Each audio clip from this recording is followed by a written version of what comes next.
Chers amis résistants, bonjour. Nous allons parler aujourd'hui, si vous le voulez bien, de deux fractures qui cassent notre société et qui font que les gens ne se comprennent pas et vivent dans des mondes différents. Je vais tout d'abord vous parler de ce qui est advenu vendredi soir. Vendredi dernier, j'ai participé à une soirée sur le retour du loup dans cette petite bourgade charmante de la Dordogne qui s'appelle la Linde, sur les bords de la rivière. Et à cette soirée, à laquelle participaient 80 personnes environ, sont venus quelques exploitants agricoles, quelques éleveurs qui, avec une certaine agressivité bien sûr, dénonçaient les végans, les écolos et tous ces gens pêcheurs de tuer en rond tous les animaux domestiques pour les manger et sauvages parce qu'il faut les tuer. Et parmi ces exploitants, l'un me rétorqua la chose suivante que je trouve extrêmement révélatrice et que je vous soumets à titre de réflexion. Il me dit: nos ancêtres ont fait disparaître les loups. Or, nos ancêtres, mais ils n'étaient pas plus bêtes que nous, oui, que vous. Vous qui voulez que le loup revienne, pourquoi est-ce qu'ils l'ont fait disparaître, le loup? Hein, je vous pose la question. Eh oui, eh oui, les ancêtres n'étaient pas plus bêtes que nous.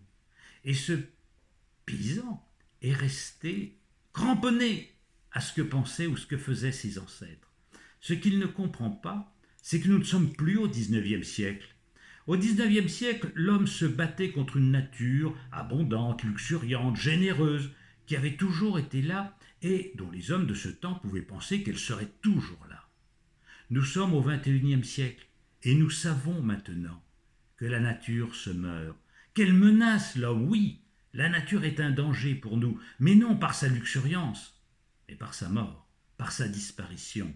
80% des insectes ont disparu en 20 ans, 40% des oiseaux ont disparu, 60% des mammifères.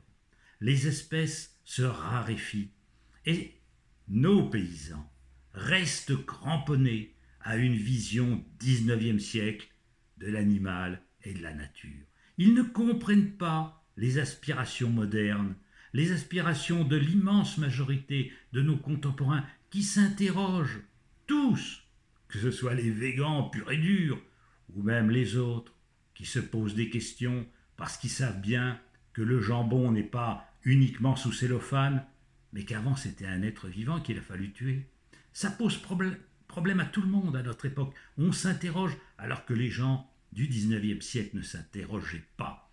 Donc si vous voulez, d'une part, les mentalités évoluent, d'autre part, les conditions matérielles du monde dans lequel nous vivons ont changé. Nous ne sommes plus au XIXe siècle, nous sommes beaucoup plus nombreux. Les moyens de destruction dont disposent les hommes sont incommensurables par rapport à ceux des hommes du XIXe siècle. Tous ces poisons agricoles, cette mécanisation, le fait qu'on a arasé les haies, comblé les mares, empoisonné les sols. Alors, faut-il continuer cette guerre à la nature que font nos exploitants agricoles? Oui, parce qu'il faut bien le dire, avoir le courage de le dire, même si ce n'est pas des magots de le faire, même si ça dérange, même s'il faut un peu de courage et de lucidité. L'exploitation agricole telle qu'elle est depuis une cinquantaine d'années, c'est une guerre faite aux vivants, une guerre d'extermination qui veut faire disparaître toutes les plantes adventices et tout ce qui n'est pas directement utile et rentable. Parce qu'il n'y a pas que le loup, vous savez, il y a toutes les espèces qui risquent d'y passer. Et ce monde agricole, que j'observe, que vous observez, au lieu d'essayer de comprendre les aspirations de notre temps, au lieu d'essayer d'entendre les inquiétudes de nos contemporains, ce monde agricole se crispe dans une attitude de négation des vrais problèmes.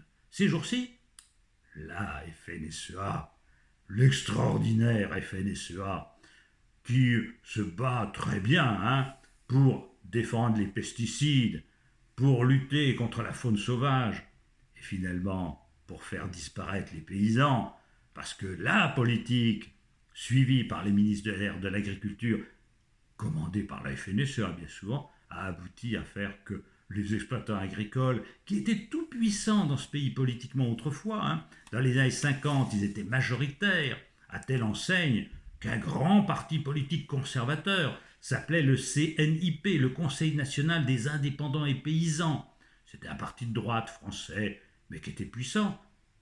À l'époque, la France était un pays rural. Maintenant, le CNIP n'existe plus, hein, le Conseil national des indépendants et paysans n'existe plus, mais il ne pèserait pas lourd s'il y avait un parti paysan. Bon, parce que sociologiquement, la France a changé. Et si la France a changé, il faut que les agriculteurs évoluent, qu'ils comprennent qu'on ne peut pas accepter qu'il y ait des poisons redoutables disséminés dans la nature. Le glyphosate dont on parle tant n'est d'ailleurs pas le pire. Les pires poisons, les plus dangereux, sont les néonicotinoïdes, c'est-à-dire des insecticides qui sont encore plus dangereux que l'herbicide qu'est le glyphosate. Et on parle beaucoup du glyphosate, très bien, il faut en parler. Mais les insecticides sont encore plus dangereux.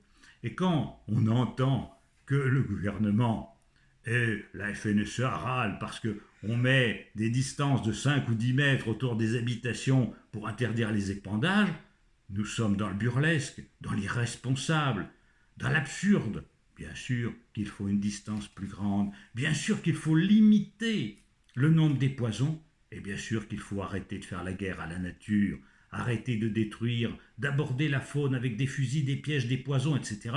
Il faut une nouvelle approche du vivant. Et ça, c'est une fracture de notre société, une fracture d'incompréhension et de souffrance pour les uns comme pour les autres.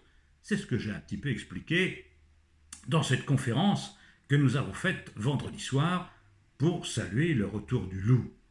Autre fracture qui est plus contemporaine, qui est moins folklorique, moins bucolique, et peut-être plus grave à terme, c'est la rupture qui concerne la laïcité en France. Ces jours-ci, un syndicat de parents d'élèves, la FCPE, Fédération des conseils de parents d'élèves, a mis sur ses affiches, ses affichettes incitant à voter pour elle, une femme voilée. Les médias commentent cette actualité et je la commenterai en homme de progrès que je suis, en homme d'ouverture. Je pense qu'il y a des confusions, notamment à gauche, et c'est ce qui perd la gauche. Et c'est ce qui perd aussi beaucoup le débat politique. On confond tout. Deux problèmes qui n'ont strictement rien à voir. C'est la question de l'immigration et de l'accueil des personnes étrangères et la question de la tolérance par rapport à l'islam. Je m'explique. La France est un pays d'accueil. Nous sommes un pays de peuplement. Nous avons accepté, oh, combien mal, à la fin du XIXe siècle, l'arrivée des Italiens. Il y a eu même des massacres d'Italiens dans le sud de la France. Vous pensez, hein? Alors que l'on dit maintenant que les Français sont des Italiens de mauvaise humeur. Bon, donc nos cousins italiens ont été mal accueillis dans notre pays lorsqu'ils sont arrivés il y a une centaine d'années. J'ai d'ailleurs, pour ma petite histoire, un ancêtre italien. Bon, et puis on a mal accueilli les Polonais, puis on a mal accueilli les Portugais, les Espagnols. Bon, puis on s'y fait, hein. Et tout ça ne pose pas de problème. Je crois que tout être humain a vocation à venir en France et à aimer la France et à être utile à la France dans la mesure évidemment où il l'aime. Parce que si on n'aime pas un pays où on vit, vaut mieux aller vivre dans un pays qu'on aime. Hein, ce serait quand même absurde, c'est comme dans un ménage. Hein. Si vous vivez avec quelqu'un que vous n'aimez pas, voilà, ça ne va pas. Donc un pays c'est la même chose. Donc le problème c'est pas un problème d'immigration. Parce que des Chiliens, des Brésiliens, des Vietnamiens viennent chez nous, ça peut être quelque chose de très positif. Et nous devons les accueillir sans aucune réticence. Non, mais le problème, il est ailleurs.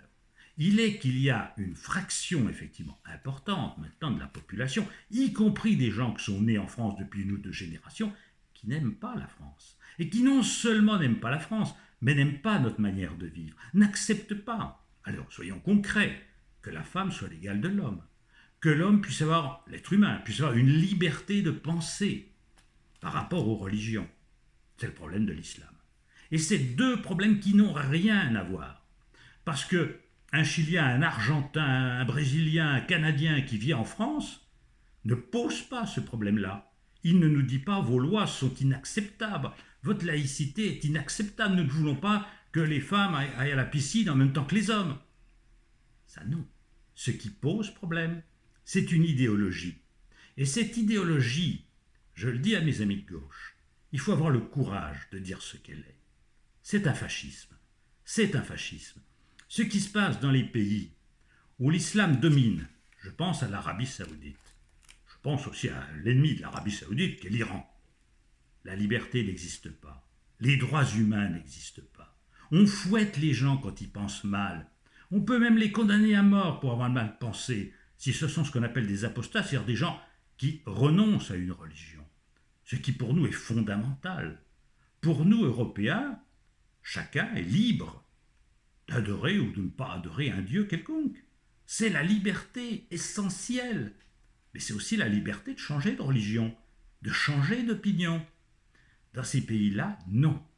Et je trouve dommage qu'un syndicat de gauche, qui devrait défendre la liberté, la laïcité, les droits humains, mette comme symbole quelque chose qui est un symbole d'aliénation.